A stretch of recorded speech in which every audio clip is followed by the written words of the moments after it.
All right, guys, welcome to the latest episode of Blood Money. Let me give you a quick little preface to this whole episode, I guess. We've done episodes prior to this about how American businesses are treated within China. There was actually a whistleblower episode we did a while back, about 4 or 5 months ago, where we learned through this whistleblower that if you're doing business with China in China, essentially, our citizens are treated very badly by the Chinese government and the Chinese court. So let's say you have a problem within China, Chinese factory rips you off and you sue them within China. They drag it out. They make it impossible for you to ever prevail in their courts. It's literally a waste of time, money. It's too political. They will simply not side with Americans. On the inverse of that, if you're doing business over here with Chinese business people, our courts, apparently, according to this expose we did, they have preference toward Chinese citizens. So you're in a situation here, whereas as an American citizen, you're screwed if you do business over there. You're screwed if you do business over here with the Chinese, because our courts do not provide preference for American citizens. And in fact, they side with a lot of the Chinese business people. Now, the reason why I brought this gentleman on, Mr. Dennis, is because I've actually heard about this amazing tire technology that was pioneered by a gentleman named Sammy in Las Vegas. I heard about it a few years ago. Met with him because he wanted some media work done. And he explained to me why this tire technology was so great. And he was going to make $1 gazillion. He had the patent and he was ordering tires from China. And then we don't talk for a long while. Next thing I hear, Sammy is involved in a whole bunch of issues with his tire technology being stolen. And so Dennis is here. He's one of Sammy's partners, the pioneer of this tire technology. And he's here to really explain what happened to us. So Dennis, I'm going to pass the mic to you. Tell us who you are, what you do, how you got involved in this mess, and what is going on. All right, you want me to start from the very beginning, Vaughn, and kind of tell the whole story, like I told you the other day, and just like. Well, yes. What I want you to do, give us the real quick broad strokes, cliff notes of where you are right now, and then backtrack and tell us how this all started. Okay, where we are right now, kind of cliff notes, is the Chinese manufacturer was manufacturing our tire, has stopped selling us the tire that we developed, and has joined another American. His name's Dallas Reed, in marketing the tire, and has completely cut us out, with the exception of selling us one size of tires for the Spec Corvette series, which is a spec racing series that I actually acquired the contract for, the tire being the spec tire for them. So that's kind of where we're at right now. And then, I could back up and kind of. Okay. What I want to do is, it's crazy. That's crazy stuff that would even happen. What I'd like to do is backtrack and tell us the history of all this, because I think what's really important is a lot of people in the United States, they have great ideas, they have pioneering technologies, they then, go into it and they realize it's very hard to manufacture here, that you have to outsource. So take us to those steps of Sammy comes up with this technology, how he got there, and then what happened once he started wanting to get into manufacturing. Why did he even go to China?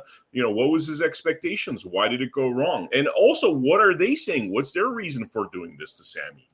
Right. Well, Sammy's been around motorsports for longer than I have. I've been in at least automobile motorsports. And I've been racing in some form for 20 years, but about 10 years in cars. 10 years before that in karts. And Sammy he's just got a very entrepreneurial, innovative spirit.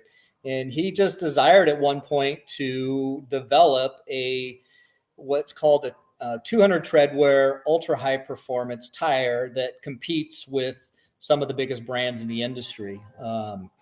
And so he met a couple of tire manufacturer contacts at SEMA back in the mid-teens, worked with one tire manufacturer. They just sent him a bunch of junk and never worked out. And then he finally met Jeff, who was a CEO of a company called Vitor from China at SEMA. I believe it was 2016, 2017, around that time frame, and pitched his idea of developing a very competitive tire. Actually, they set out to make the best tire in the segment.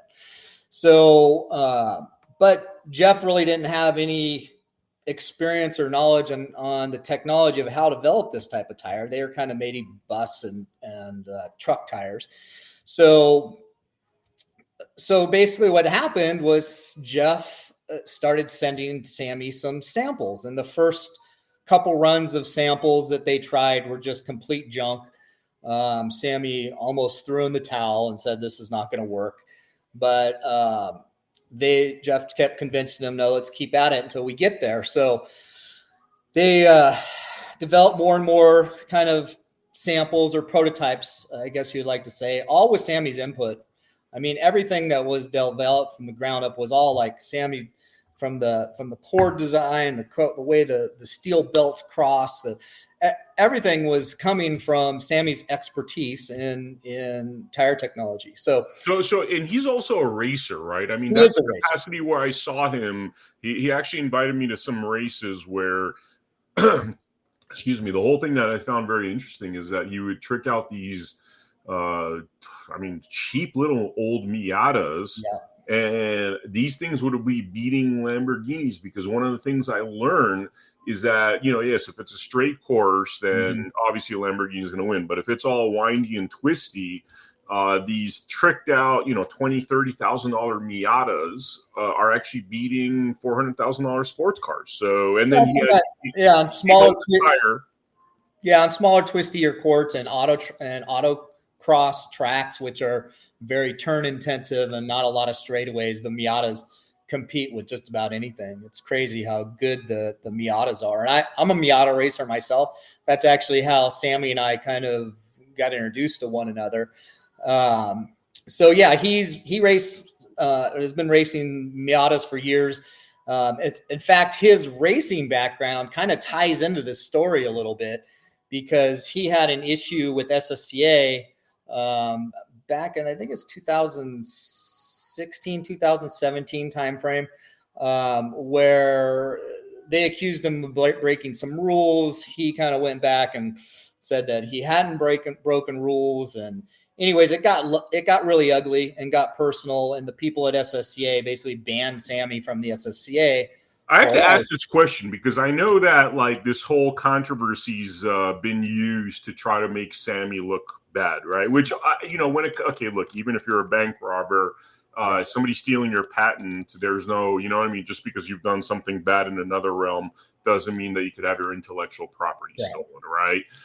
But what I've heard is two versions of this story, which is that people are accusing Sammy of cheating, but I've also heard the version of the story where he actually wasn't cheating. He was working within the rules, but nonetheless, they were upset because he was being successful. Yeah. Tell me what your point of view is and what receipts you have on the topic. Well, it's almost comical, because racing is known to people to skirt the gray line of the rules to try to gain any little bit of an advantage, and almost any competitive racer has done it in the past, and sometimes maybe stepped over the rule lines. It's not uncommon. If you go to the NASCAR museum in Charlotte, they literally have a whole section of where people have got caught cheating, and even to this day, even in professional motorsports, people get caught cheating here and there. What is cheating, though? I need to understand, what do they accuse him of exactly? And tell me, in your point of view, tell me the pro-cheating argument and the anti-cheating argument. Tell me both sides. It had to do with control arms, and they accused him basically of manufacturing control arms and that looked just like the stock arms, that allowed him to get more front camber out of the tires. And the camber is when tires are, this is a zero camber. What's a control arm? So a control arm is part of the suspension that connects the wheel to the pivot points. So the control arm has. This is a layman's question. I'm sorry, because I don't understand any of the rules of how this stuff works. it would seem as though getting, cool kind of suspension, unless you're doing like rocket fuel or something that's not customary on cars, would be permissible, right? I mean, how much could you cheat with suspension? Well, there's a lot of every class has a set of rules. And it's one of the things in motorsports. It's kind of crazy. The rules get so diluted over time, because what ends up happening is they find somebody that did something that's on the gray line or just a little bit over the rules, and they make a rule to prevent people from doing that. And they, I have a background with a company here in Southern California. They actually developed the racing series that I ran, and the reason they developed it was that they got kicked out of an organization called NASA for life, because they said that they were cheating, but they really were just following the rules. But they got really, really good, and they're winning a bunch of stuff and pissing people off politically. There's an old saying in racing. I believe Christian Horner from F1 is the one that may be credited with saying this, but who knows? It's probably been said for years. It's like, if you want to get really unpopular in motorsports, start winning everything. The first thing that people think of if you start winning a lot is that you must be cheating. So, especially, I mean, just look, I don't have a lot of experience with Sammy, especially, but I did see him race a Lamborghini and win. I'd be pretty pissed off if I spent $500,000 on a car and then got beat up by some kind of $30,000 hoopty. So I don't know if that has anything to do with it, but it's very hard to kind of like, when you're seeing it visually, you're like, wow, these are all tricked out cars. And then you see Sammy's Miata, it looks like, from like 1992, and he's winning. So, I mean, that's a pretty optical shocking thing. Yeah. It's definitely, it's just a nuance of motorsports. It happens from the grassroots level all the way up to the professional level. So the fact that he got banned from SSCA, and there was so much politics surrounding that, and people at SSCA that just really kind of got a bug in their bonnet, and regarding Sammy it's kind of silly. It's really, when you look at it, silly stuff.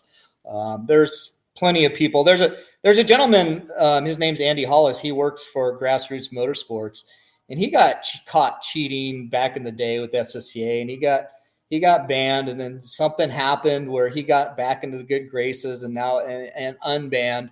But he got caught doing stuff that was way more egregious than what Sammy caught, and he's now like the big tire tester in the industry for Grassroots Motorsports magazine.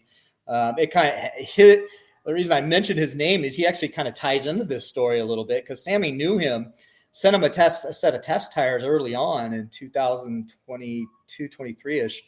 And he did a test on him and published a bunch of things that were inconsistent with what we were experiencing from all of our customers at the time. So we were pretty much getting 100% positive feedback on the tires, on how fast they were and how long they lasted, and also on our own personal testing, how fast they were and how long they lasted. And he came out with this article in Grassroots Motorsports, which is a very respected publication in the industry, that the tires were basically, they were fast, but they wore out really fast, and they just weren't that great of a tire, basically.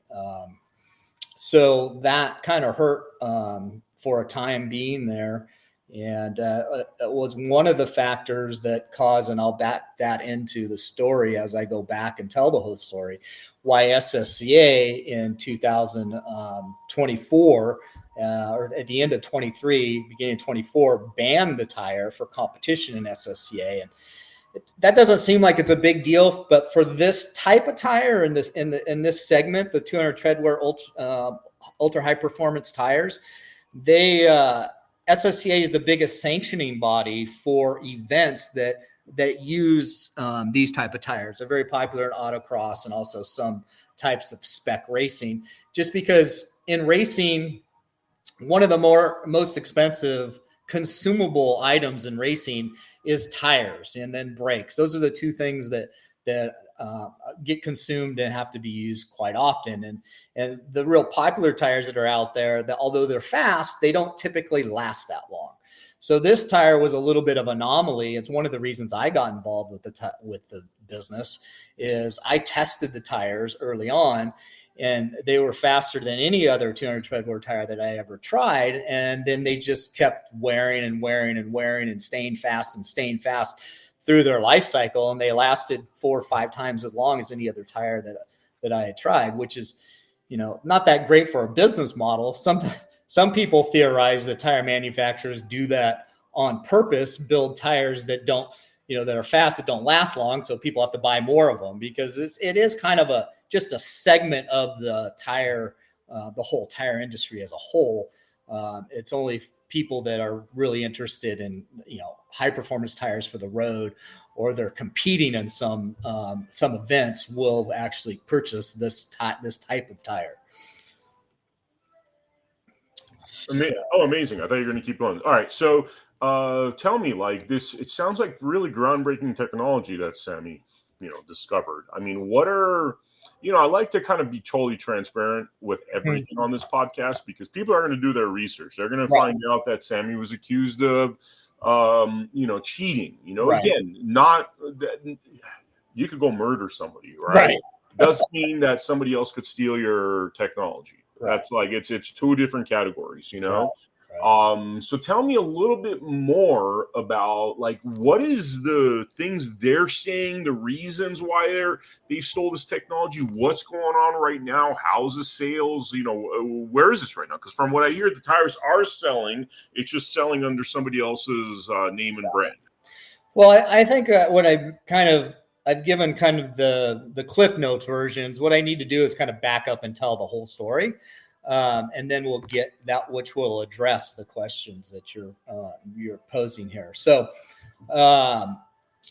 basically, the tire technology is, tires have been around for decades. So what the difference in how tires perform are a combination of a couple things. One is the way the steel bands that are used to make the tire, the angles that they're at, how many of them there are, where they are, the stiffness of the sidewall, how the size of the sidewall.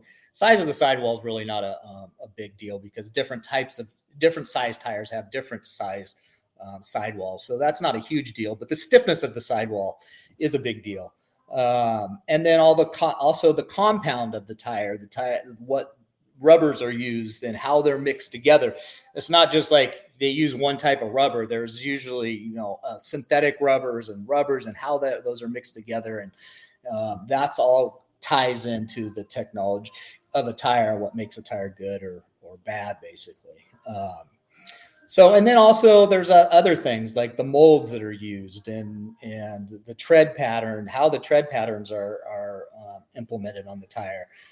So there's a lot of different things like that. And so go back to the kind of the original starting point of my story, when Sammy approached Jeff from Vetour and they started developing this tire. All those things, Sammy had input in the prototypes of building this tire. And, I met Sammy back in 2021-ish. And I just met him through a mutual friend from racing. And we kind of developed a friendship and camaraderie and started talking on a fairly regular basis. And he started telling me about these tires. And so I actually tested the predecessor of the current tire, which is called the P1, which was called the Enzo. And that was probably in 2022, mid 2022-ish. I was kind of helping organize the racing group that I was in, kind of the point man to the event organizers, kind of the intermediate between our racing group and the organizers. So I had a little bit of credibility. I was kind of a big fish in a small pond, if you want to say. So Sammy and I also had some input on the spec tire that would be used for our series. So I started testing the Enzo as a potential spec tire for our series. And it was a good tire, but it wasn't like a standout great tire. I had driven on other tires that had similar performance characteristics to the Enzo. So, Sammy kept working on me and saying, we're coming out with the next version here soon. I want you to test that and see how you like that. So I tested that tire at the end of 2022, and it was the most amazing 200 treadwear tire I had ever driven on. It actually outperformed 100 treadwear tires, which are kind of like a slick. They call those semi-slicks. They're DOT slicks that have just 2 grooves on them, and they're really developed for just motorsports applications. Not even though they are technically a DOT tire, nobody usually uses those for their on the street per se.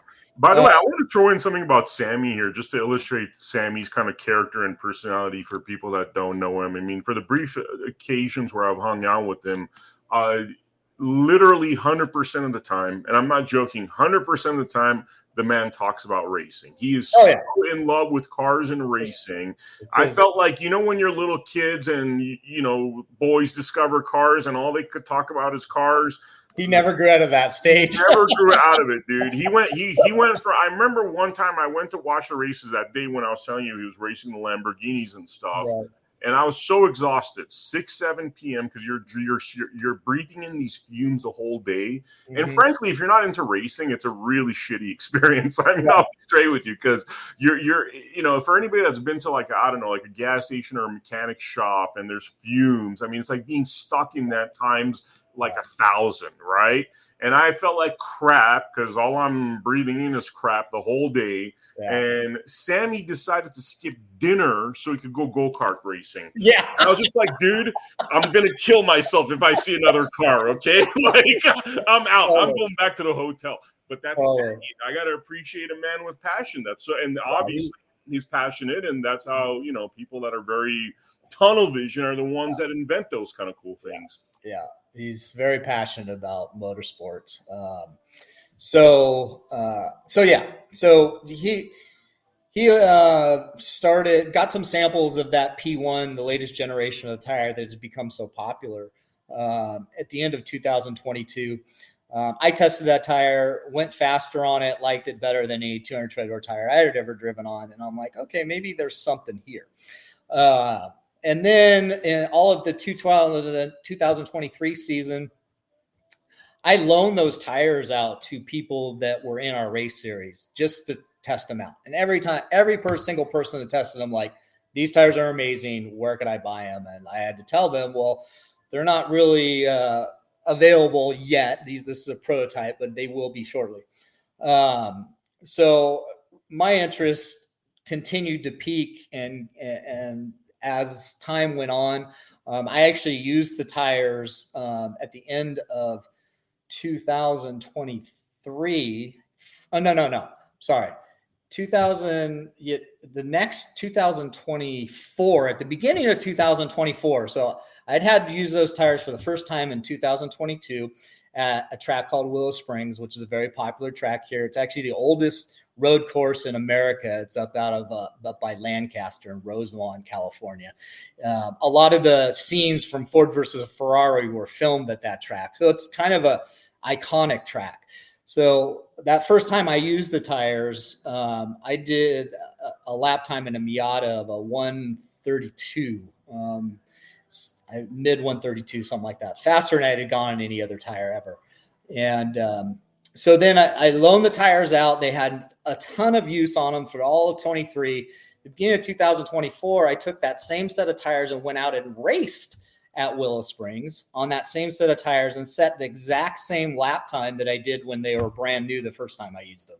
So at that point, I'm like, all right, I'm in. Like, this tire is as soon as people become aware of how good this tire is, how long it lasts, and how good it stays over time, and how consistent it is, and how good the feedback is, this tire is going to become the best tire and the most popular tire in the industry.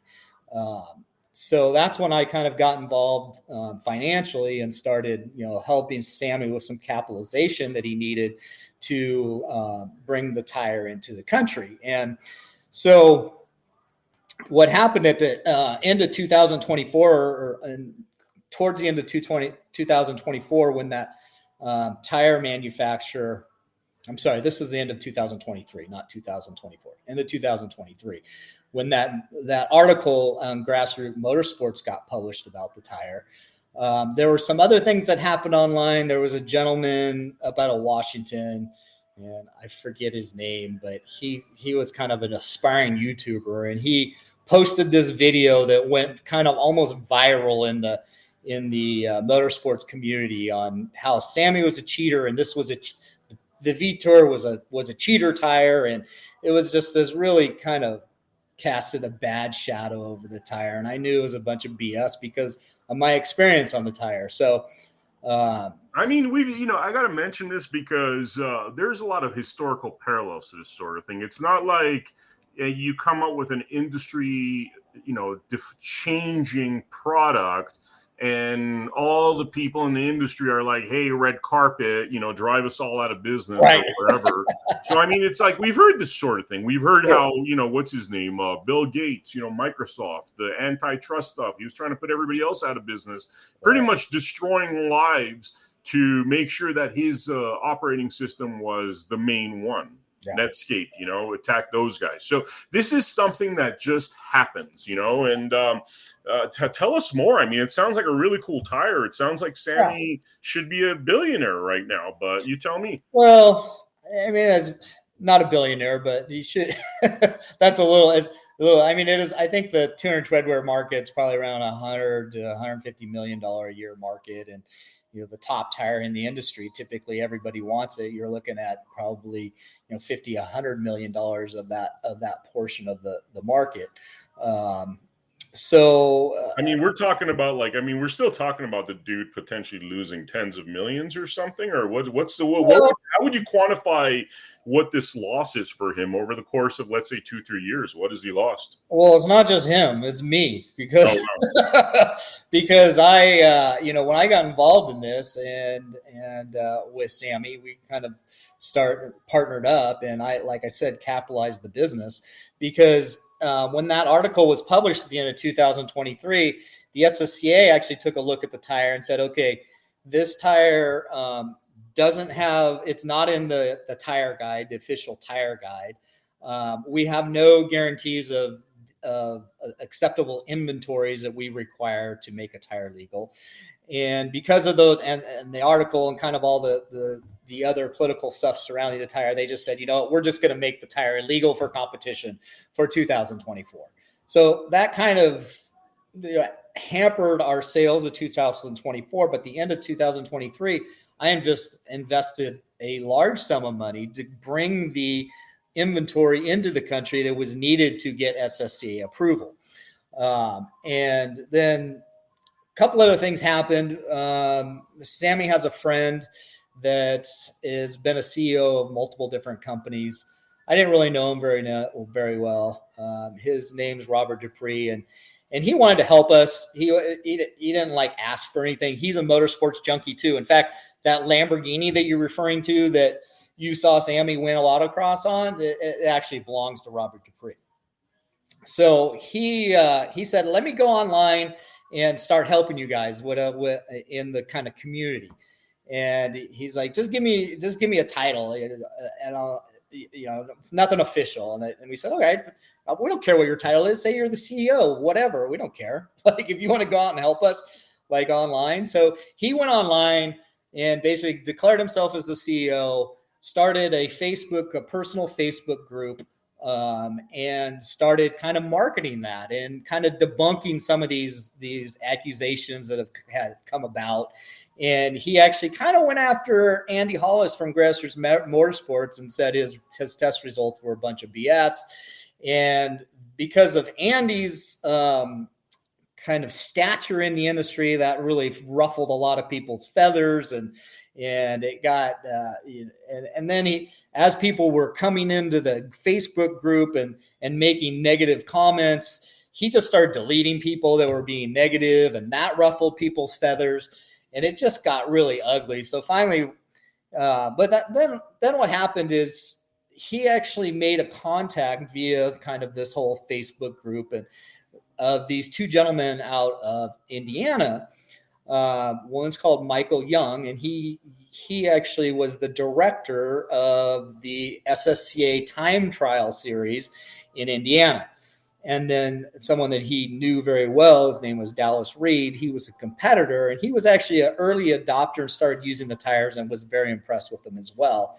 So they came out to an event in Las Vegas, and Robert Free met with them, and everything went really well, and they loved the tires and blah, blah. And so after that, they sold us on the idea of when Yokohama, the AO52, which is also one of the top tier tires in this segment, came into the market. They were actually not, they were made illegal by SSCA too. And one of the things that they did was they did a contingency program in the Indianapolis SSCA time trial series, which a contingency program is if you place in certain levels on your class, you get either free tires or discounted tires.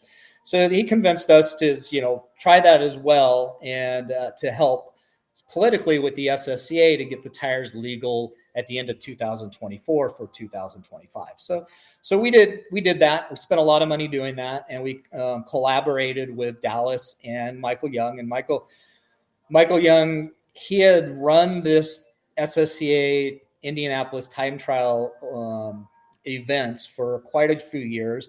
So he had a lot of political connections within the SSCA, who was also headquartered in Indianapolis.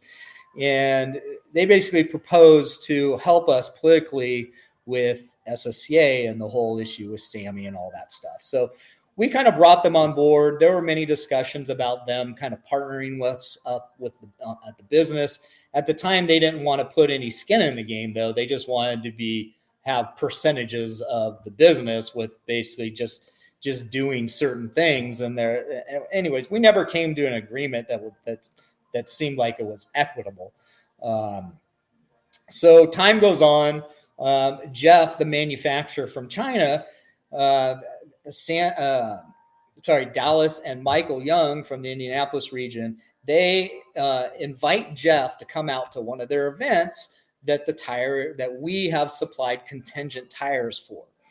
So this was in June of 2024. And I went to that event also. And we all kind of strategized on how to work politically with the SSCA to get this tire approved and to kind of put all this stuff behind us. Going back to the Robert Dupree thing, when he ruffled everybody's feathers online, we basically said, okay, Robert, you're not really an employee. And at this point, it seems like maybe you're hurting more than you're helping. So why don't you just back away and let us kind of take that over. So we did. Kind of simmered down a little bit online.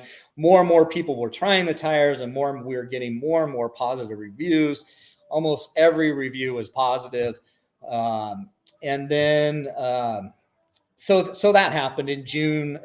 We actually had an online meeting with the SSCA brass with Michael and Dallas. I was at that meeting. I kind of stayed in the background because at this time, because I helped with that organizing that racing series. I politically within that series, I kind of just wanted to stay a silent partner at the time. I just I don't really need to be the guy that everybody knows as the VTOR guy. I'll just help with this. It was a kind of a passion thing for me. I'm in commercial real estate. I don't really do anything with cars other than race them, and so I kind of wanted to stay in the background at this time. And so Michael Young and Jeff and Dallas Reed all this video conference with some of the people at SSCA, and then we met and had a dinner with, and I actually did meet another kind of somebody that was high up in the SSCA, and basically the gist we were getting from the SSCA is that they're only going to legalize the tire if Tire Rack starts carrying the tire. And the reason for that is Tire Rack is the largest distributor of distributor. Yeah, that's correct. First time distributor of tires in the country. And they are a sponsor they're the main sponsor of SSCA. So typically if SSCA was going to make a tire legal for their competition, they want Tire Rack to be carrying that tire. It's kind of like they scratch, their back and they scratch each other's backs. So that's kind of how that works politically. So we had actually given. Man, I got to say this whole world sounds like, it sounds so political. You mentioned political like 10 times. Crazy. I had no idea. Yeah. It doesn't sound like, hey, I make the best tire. It almost sounds like, hey, I make the best tire. And then you got to deal with a bunch of BS until you could actually be successful with that tire. Totally. And if SSCA, then in 200 treadwear ultra high performance tires, if the SSCA doesn't legalize your tire, you're going to sell a fraction of what you're going to sell if it's legal.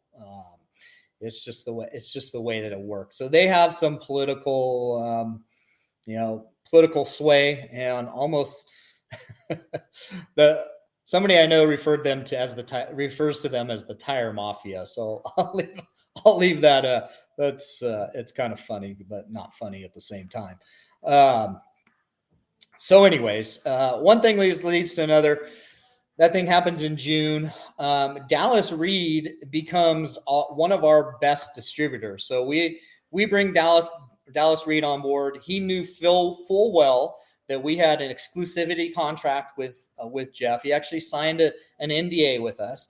And he started his website called VTORP1.com, and we allowed him to do that he's a distributor. He'd be buying all of our tires from us. And so all that was going well. He was selling a lot of tires. We started selling more and more tires, but everything was going through us. And then Sammy knows a gentleman that owns Phil's Tire Service out of New Jersey. And they are probably the second biggest distributor of racing tires. They exclusively focus on just racing track day oriented tires. So we started talking with him, and he also knew that we had an exclusive with the manufacturer. And he entered a contract with us actually and agreed to purchasing a container of tires a month from us. And he ordered his first, I forget exactly when he ordered his first container. I think it was towards the end of 24-ish. Actually, maybe mid 24, he ordered a container of tires, started selling them.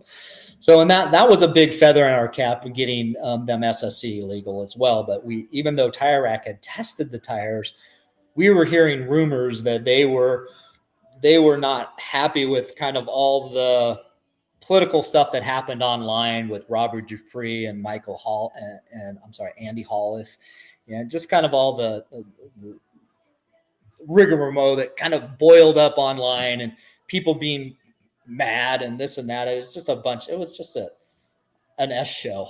I know this is a podcast. I could probably say shit, but it was a shit show.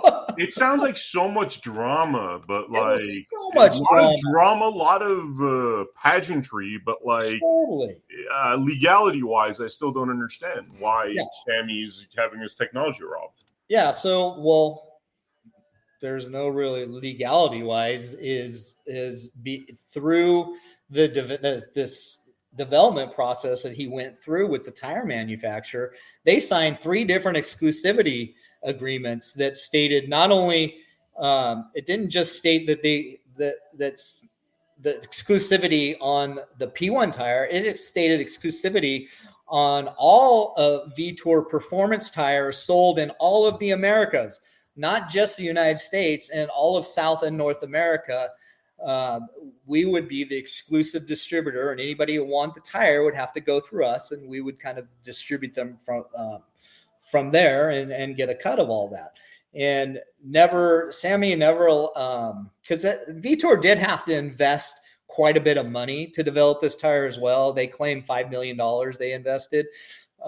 So Sammy said, okay, well, just give us the Americas. You can have the rest of the world, was kind of basically the agreement. And they did sign 3 different exclusivity contracts, which was really the linchpin of what got me involved in the business. Like if it's just a good tire and that like anybody could come along and steal it, like I wasn't interested. Right. So that's when I kind of, the money that I invested was highly tied to that agreement. So anyways, going back to kind of the story in 2023, Michael Young and Dallas Reed kind of started making some inroads at the SSCA, and Dallas approached us and Jeff and said, hey, I need a title to kind of work within the SSCA political structure to get this tire kind of pushed over the finish line for approval. So he again was one of our best distributors, knew we had an exclusivity deal. We had no reason to believe that he had any ulterior motives at the time. So we're like, give yourself whatever. We're kind of like what we did with Robert Dupree. Give yourself whatever title you want. So he's like, okay, how about marketing director? And we're like, oh, take marketing director. And he talked with Jeff, and Jeff's like, yeah, I'll give you the marketing director title. And so, but as soon as Dallas got that title, we started noticing kind of in September-ish of 2024, we started noticing Jeff acting kind of hostile towards us, and started saying things in the effect that, our team has really put a black eye on the tire in the industry. And I talked to Dallas. I'm like, Dallas, you got to thwart some of this stuff. He's like, well, I'm not going to lie to Jeff, and I'm going to tell him the truth. And I'm like, yeah, but like all this stuff is just, like you said, drama and politics. Like, and I can kind of see like Dallas starting to politically make moves with Jeff. And then what happened in October is we went to place. Jeff started putting a lot of pressure on us to order more tires. And at the time we hadn't sold out of our tires. So we had met all the demand, the current demand that we were experiencing. And, but Phil's Tire Service was starting to order containers from us, and Dallas had ordered a half a container to that point. He was going to order a full container in October. So we placed a 3-container order with Jeff in October. One was for the Spec Corvette series, the contract that I had landed to be the spec tire. That was our container. One was for Dallas, and one was for Phil, which we had a contract with and negotiated pricing. Well, then I hear Dallas was contacting Phil and because Dallas had behind our back started talking to Jeff, and Jeff shared with him our pricing. So he knew what our pricing was and what we were marketing up to his pricing. So he knew that. And now he's talking to our other distributor and he's starting to share pricing information with him. And I called him up. I'm like, dude, you can't be calling our distributors and sharing pricing information with them. That's just ridiculous. Like, we brought you on board to help with this, but at this point you're not helping, you're hurting us. And he kind of started getting belligerent, and one thing led to another. So then I believe I think Sammy was at SEMA last year, and he posted like a special discount on the tires. And Dallas went into our Facebook group. It wasn't our Facebook group. It's actually Robert Dupree's Facebook group that he was allowing us to use. And Dallas posted something or actually deleted our posting about having this discount, and started talking about minimum pricing. What do they call? I forget. I can't think of the term right now because I've got all this other stuff running through my head. But basically, manufacturers minimum pricing, MMP. So he's like, that you can't do that, and he started dictating to us what we could do with the business.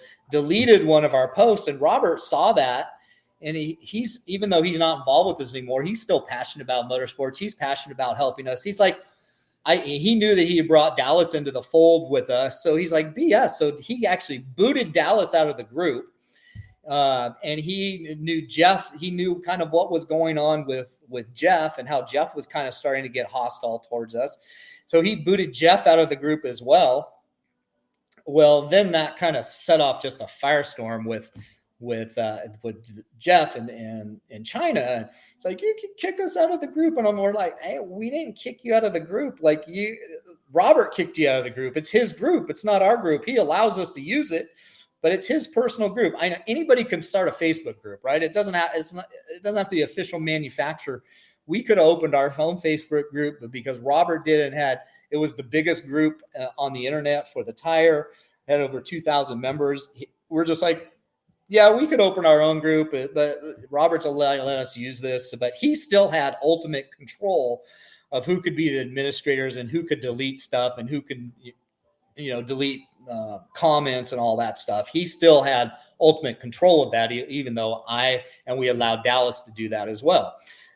So that started this whole thing. And at that point, I'm just like, this is going south really quickly. Jeff started getting all irate. He's like, if you don't reinstate Dallas and me into the group, you guys you're gonna find that we're not gonna sell to you anymore. And he started giving us these ridiculous order quantities, like giving them $1 million of deposit so that we can maintain our exclusivity with him, which is ridiculous. No American company or individual is going to send $1 million to a Chinese company for future orders of something. It was just becoming increasingly obvious to me that Dallas had meddled politically with Jeff, and we should have never allowed those two to communicate with our supplier and our number one distributor. And by the way, I got to mention something here. This Blood Money episode we did, the whistleblower expose about how it is dealing with Chinese manufacturers and all the shenanigans that they do, is almost essential viewing for this topic, because everything you're saying, we've already dealt with that. And the issue is that the U.S. government and our courts doesn't provide refuge for Americans, because they can't fight it over here. They make it really hard. Mm-hmm. They can't fight it over there. Yes, you have a better chance over here, and I think this is where this is going, that you guys need to find a great lawyer. I'm hoping this gets out to great lawyers, because this is a great case. I mean, we're talking about millions that are being left on the table, that intellectual property that's been stolen, a bunch of rumors and conjecture that have nothing to do with your ownership of the intellectual property. Yeah. So, yeah, I hope you guys find some good lawyers to take. We're working on it. We haven't got very actually a lawsuit has been filed. No one's been served yet, but they should be served here shortly, because they're not responding. And when we filed the lawsuit against everyone that's involved that is selling the tire in the States. So Dallas Reed, Tire Rack, Phil's Tire, and those are the three main one, I believe, that the lawsuit's going after. So even Tire Rack knew that we had the exclusive distribution rights as well, because Sammy had sent them test tires, and they test them. They knew how good they were, because we had heard through the grapevine that they liked the tires, but they were just kind of waiting to see how all this political stuff kind of fleshed out before they started carrying the tire. Actually, and I have to be really careful, I think, what I say here, because it's hearsay, that we never got direct confirmation from either Tire Rack or SSCA. But what we heard was that they weren't going to, Jeff actually told us this, Dallas told us this, Michael Young told us this, that both the SSCA and Tire Rack were not going to, SSCA was not going to legalize the tire, and Tire Rack was not going to carry the tire unless America's Vitor Tire, which is Sammy and my company, didn't exist anymore. That was out of business and wasn't distributing the tire anymore. So, so what ended up happening there, we told Jeff early on, like in June, when we were talking about all this stuff, when he came out to Indiana, I'm like, look, a company like Tire Rack, they're not going to probably want to deal with a third-party distributor, because they want Like they want to think that they're getting the best pricing that's available to them.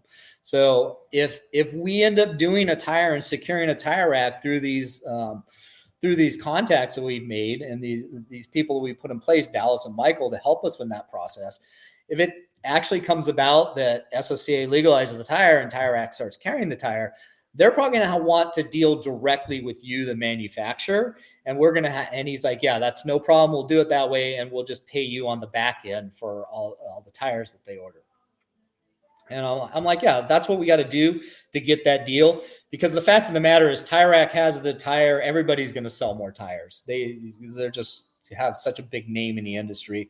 They always test tires and put great tests on their website. So that was kind of an understanding that Jeff had and we had. And Jeff at the time said, you and Dallas, you and Sammy and Dallas and Michael should develop like a corporation in the United States with the four of you. And I said, yeah, that's a possibility. And we continued those talks with Dallas and Michael. But again, they didn't want to put any skin in the game for the tire to get tires here.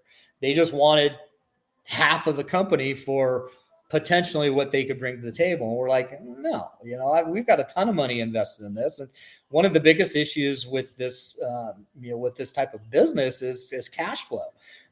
You've got a lot of inventory you got to carry, and the cash flow becomes an issue.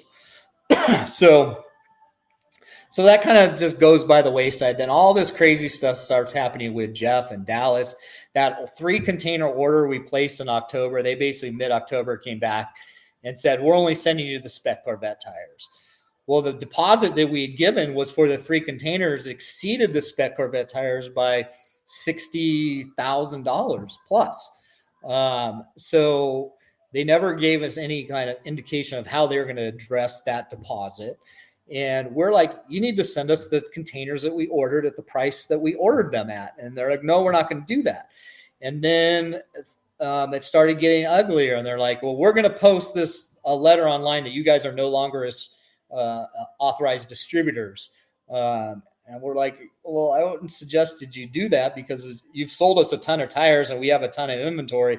And the only reason that it's even a possibility that SSCA is going to legalize the tire is because of our efforts, what we've done, bringing Dallas on board, getting the tire in the tire guide, placing the orders of multiple containers, hundreds of thousands of dollars worth of containers to get the inventory in the country to make it even possible to be SSCA legal. All those things we did, and they still threatened us with that. And then they went ahead and did it and posted online that we are no longer a authorized distributor, which really hurt our sales. Our sales were ramping up, and then that hurt us. And then Mike. So we think what happened was Dallas worked politically with Jeff, the manufacturer, and defamed us. Got him on his side, thinking that he's like the savior of the tire, and he was doing a lot of marketing stuff for us on kind of our bequest and us bringing him into the fold. That's the reason we brought him in, is to do those things. And him being our distributor, we encouraged him to do those things. But then he started turning it around to Jeff that he was the reason all that stuff happening, and we're the reason that Vitor has any type of bad cloud surrounding it. And they posted this thing online, and it just got really ugly. Then Jeff didn't fulfill those 3-container orders. What he did was even though Dallas had actually given us a deposit on his container, Phil's tires, because Dallas was talking with Phil, stopped returning our calls and was dealing directly with Dallas and Jeff on the container that we were ordering for him, his next container. And it just started all going south. And Jeff's like, I'm not sending you those containers. I'm sending them directly to Dallas, and I'm sending it directly to Phil, and I'm dealing directly with them and basically cutting you guys out. That alone cost us probably over $100,000 at least. And then we also had another series, autocross series called the Racing Bird series. He's kind of a big autocross promoter in Southern California. He used to run all of his events at Auto Club Speedway. When that closed down, Sammy actually worked with him to start the series back up this year in Las Vegas. And we went to Jeff and said, hey, this is going to help us with getting the tire legalized with SSCA, because he has got a lot of contacts in the industry as well. And, what we need is like $20,000 an event for 4 or 5 events. And we need you to commit to that. And he's like, yeah, no problem. We'll do that. We'll just take it off containers that you order. So we came out of our pockets $40,000 to sponsor the first 2 events. And we're not getting, now he's not selling us the containers. We were figuring we were going to get $20,000 for each one of those 3 containers that we were ordering to get our, investment back on that. He took that, pulled the rug out from underneath us on that, and just decided not to deal with this. Now, in the meantime, they're trying to negotiate a deal with us, and is that they would give us a very small royalty per tire. And when we did the calculations based on kind of historical royalty deals, it was about half of what normal royalty people get in a royalty deal. So we're like, yeah, we're not opposed to that, but because of what happened, we're like, we need a minimum amount that you'll pay us on royalties, no matter how many tires you sell. And then we need the amount per tire that you're giving us to increase substantially to bring it more in line with, typical deals of this nature. They would never do it. They would never do it. And Sammy, looking back on it, I think was right. He's like, we're never going to see, like, we make that agreement, we're never going to see $1 of that money. And I think he's probably right on that. So we never came to an agreement with them.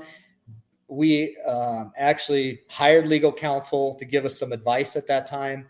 And he said, look, if you guys have placed an legitimate order with them, he looked at all of our 3 consecutive exclusivity contracts. He's like, and you placed an order with them, sent money over there, and they're holding your money and not fulfilling your deposits. He's like, that's pretty much a slam dunk with any court. It will be able to get an injunction against them to stop any Vitor tires from coming in the country. And we told them that, and they kind of said, well, basically said, pound sand, go ahead and try it. And so anyways, move forward. The Blood Money episode that people should check out as a companion piece to this. So all of this makes sense because it was actually a lawyer that was explaining some of these conundrums you're talking about, and how this has gone down. Episode 217. Highly recommend that people that are watching this episode also watch episode 217, because this is something that has to be fixed. I mean, we can't do business like this. We can't do business where, you come up with an idea and they steal it from you, and they use all these like Chinese factory versus American business people kind of dichotomies to steal intellectual property. And you know what? There's a history of this happening in China, by the way. It's not like this is so unique. I remember a while back, I was working with some musicians that made this pedal, and lo and behold, this guy goes to China, finds out that the pedal that they made, the same factory selling to as like a third-party brand to another distributor, the exact same thing. And not only were they doing it, they were proud that they were doing it. They presented to the guy, and you realize, look, there's cultural differences here, because you do that in this country, you get sued because you're stealing intellectual property. Over there, it's almost like a badge of honor that, hey, I was able to kind of reverse engineer this thing, and look at, and they don't think, hey, you're being robbed of millions, Well, what they do also, and to kind of back up on the point you just made, I was aware of that type of thing happening with Chinese businesses, and so I was skeptical of getting involved with the Chinese business, but because of the relationship, the 7-year relationship that Sammy had with Jeff developing these tires, and the consecutive exclusivity contracts that he had, I said, well, maybe this guy's different. Maybe there's something to kind of there's some meat on the bone that we have here that he's not going to pull type of crap to end up pulling.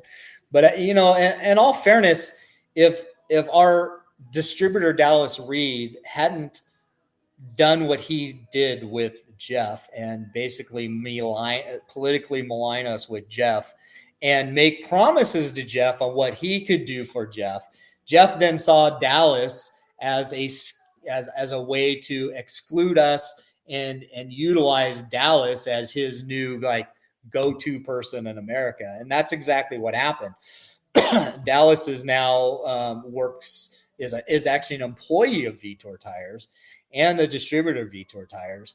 And he's working hand in hand with Jeff. He's signed a lease for a Vitor employee in Indianapolis. He has signed a lease for Vitor for a storage facility in Indianapolis. The whole time we were telling Jeff when we met with him in June of 24 that, you know, really the business model you guys need to have a warehouse here that you're inventorying tires that we can, you know, sell to all these smaller shops. And so we're not having to inventory the tires, and you guys need to kind of be the inventory. That's how all these other companies do it. And he kind of one time said he would do that, but then he came back and said he wasn't going to do that. And it is just such craziness. But now looking back on it, on hindsight, Dallas was really the fly in the ointment. And he's really politically, I believe from day one, because when we first started talking with Dallas and they wanted to become a part of the business without putting anything into the company, he revealed to us that he had tried doing this same thing with another manufacturer out of China, then it just never materialized. And he was like, I'm amazed that you guys got this done and that, you know, you got this exclusivity contract. When we showed the exclusivity, the three consecutive exclusivity contracts to the lawyer, he's like, you never see this from a Chinese company. I don't know how you got them to sign these, but, you know, like you said, they don't seem to care because they know that like recourse is very difficult against them. They'll do whatever. They'll sign whatever they want to sign or tell you whatever they think you want to hear. And then you go out and spend a bunch of money to build the product, and then they screw you. This is why I think this is so important to talk about, is because they'll screw you over there. There is grounds here where you could win. It's just like they get treated so much better here than we would get treated over there, right? So they have refuge in that you can't ever sue China unless you want to go through a 10-year protracted, literally CCP run, marathon of a court process and spend ungodly amounts of money. Now, you could do that here because they're selling over here. You could go after their money here. Yeah. You could basically put all kinds of restraints on them. Even go into their bank accounts if it's proven that they don't own the intellectual property. So you guys got to find a great lawyer that has some balls, which, you know, as somebody that's gone through similar aspects of corruption, which was international news just 8 months ago, as it's not easy. It's not easy to find lawyers that would be like, you know what, like I'm going to put in what would be billable hours, probably, you know, $250,000 to go fight this well-funded bad guy, you know? So I hope you guys find somebody that'll fight. We did find a lawyer that has a lot of contacts and has done a lot of work in China and Asia. And he's pretty good. In fact, in their discovery, before we filed this lawsuit, his IT expert in his office was doing research on Jeff, Vitor, Dallas Reed, you know, Phil's Tire, everybody that's a defendant in the lawsuit, just to see like what they have out there, right?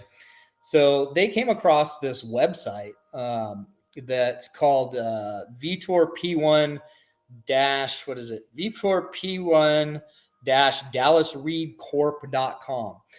And when they came across it, we got an email or a text from the lawyer. And he's like, you're not going to believe what we found. And he's like, this is something that lawyers only come across maybe once in their whole career. So I'm like, what the heck is this? So he's like, we need to have a meeting tomorrow. So we had this long 2-hour meeting with him, with all the attorneys.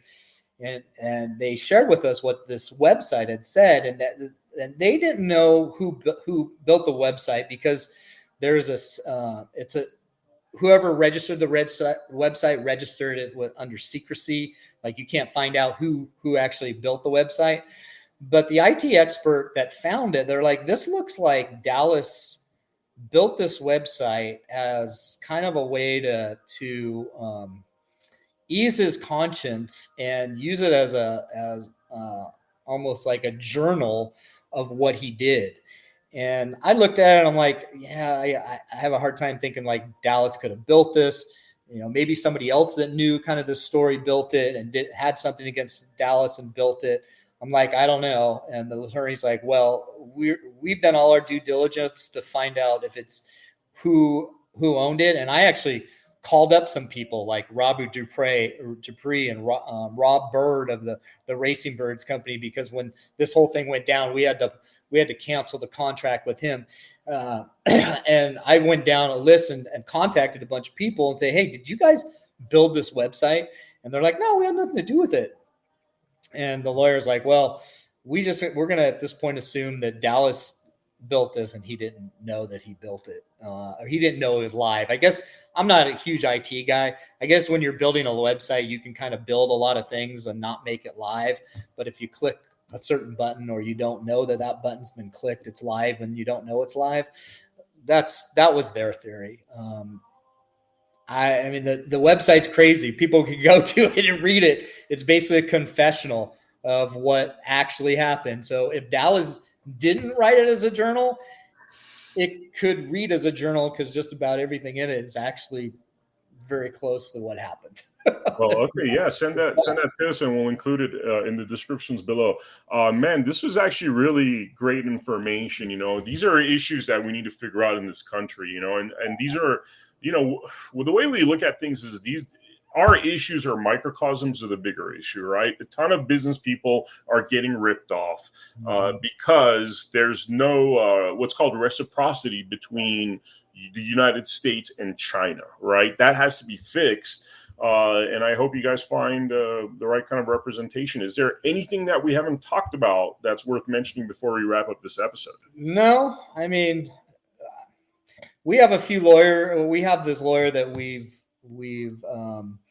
retained that's doing this, but we're paying him, and legal fees keep racking up. And we do have one lawyer that's talked about doing it on contingency. So I don't know if there's any lawyers that would want to take this over on contingency to kind of help us on the legal costs. But we plan on taking this.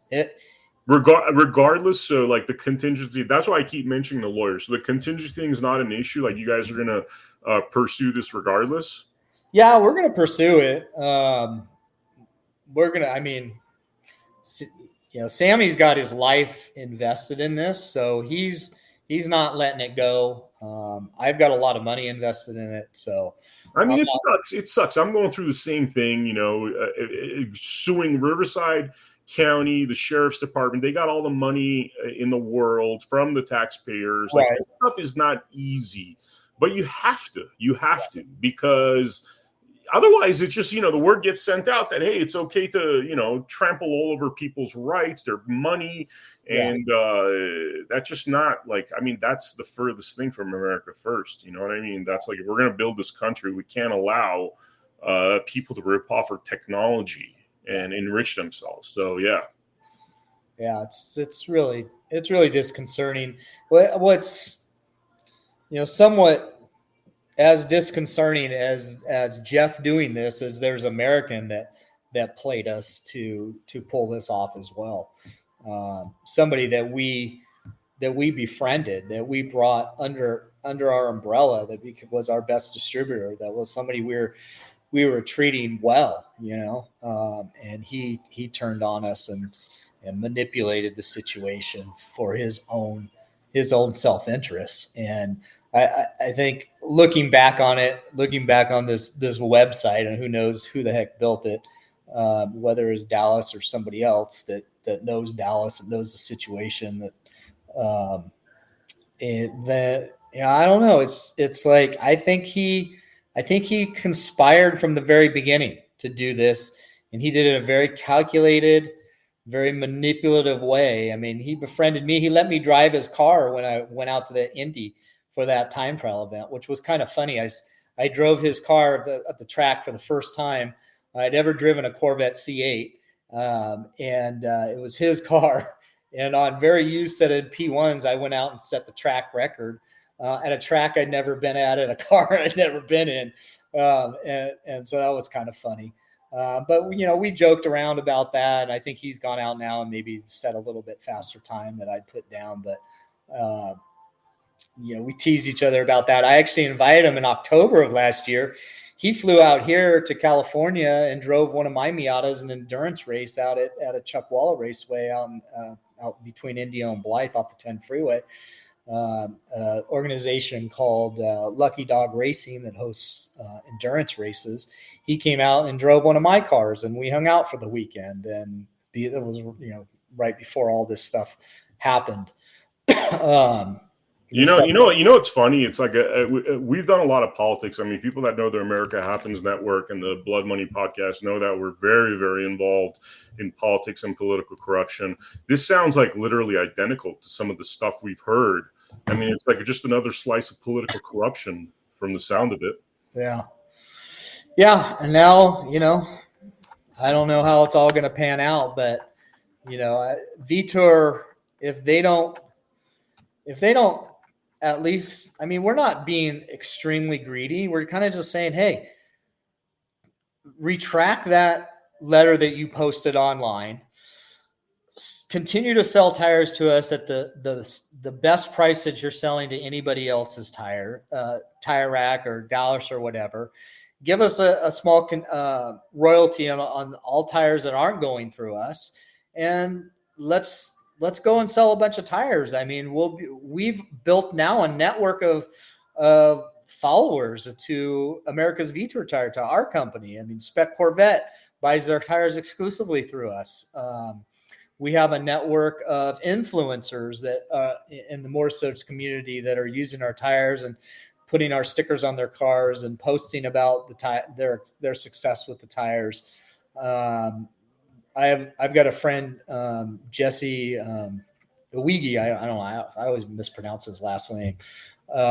He owns a NASCAR team with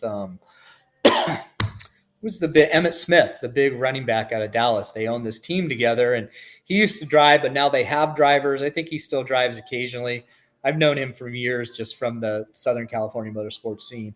Really good guy. He's a Navy guy and played football for the Navy, and it's just a really big go-getter. Has really built quite a little following for himself, and he drives also cars that on track, and he has kind of a little YouTube tape channel. So he's promoting tires for us. So we've got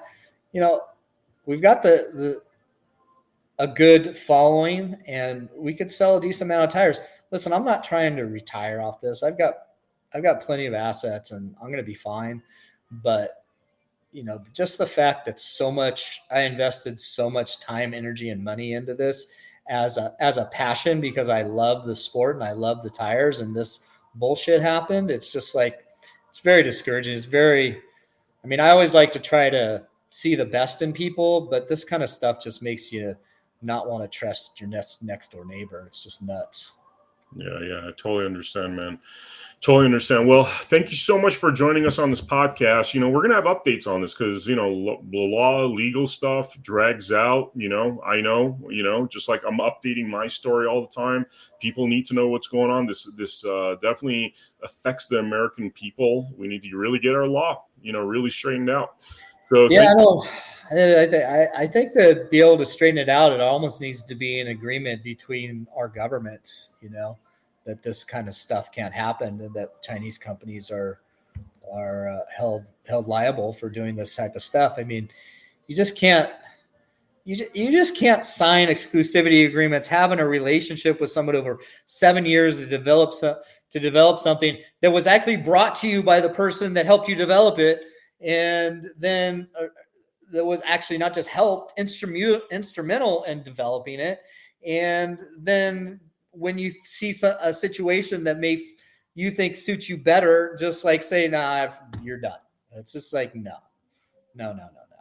Yeah, that's not the way business goes down, Well, it's not that's a really Chinese kind of like, and it's a cultural difference. That's the issue. It's like, how do you change the entire culture of counterfeiting stuff? This has been going on for like 30, 40 years. You know what I mean?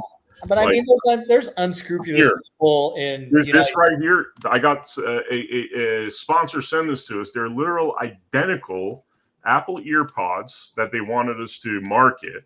Identical. Right. And it's like same case and everything. They're like $30 bucks, right? They're like $30. Yeah, basically, yeah. And they're like, hey, look, we made it just like it, and it's it's $55 for the same headphones that Apple sells for like $199, so like 1/4 the price, but identical. Well, unfortunately, when anytime there's money involved, people see dollar signs, they get greedy, and this type of stuff even happens with American. I mean, there's an American that's instrumental in this happening.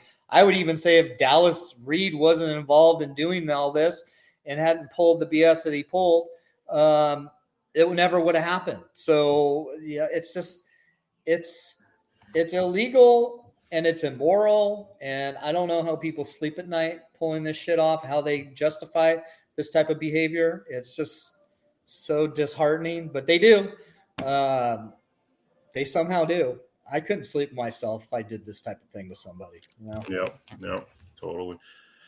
Thank you so much, Dennis. I really appreciate your time, man. We look forward to updates in the future. Go out there and win this one. You know what I mean? There's going to be a lot of American businessmen that are going to thank you guys for the precedents you're going to set here. Yeah, and if you know any other podcasters or any other influencers that may see this that want to, help get this story out, I think that's the more outlets that we have that will kind of publicize what's going on with this, may turn attitudes around and may change things. So, all righty. All right. Thank you so much, guys. I will see you all on the next episode of Blood Money. Make sure you check out AmericaHappens.com. We just relaunched our new site, and I will see you all on the next episode. Take care.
Everything I've got, pushing for that first place.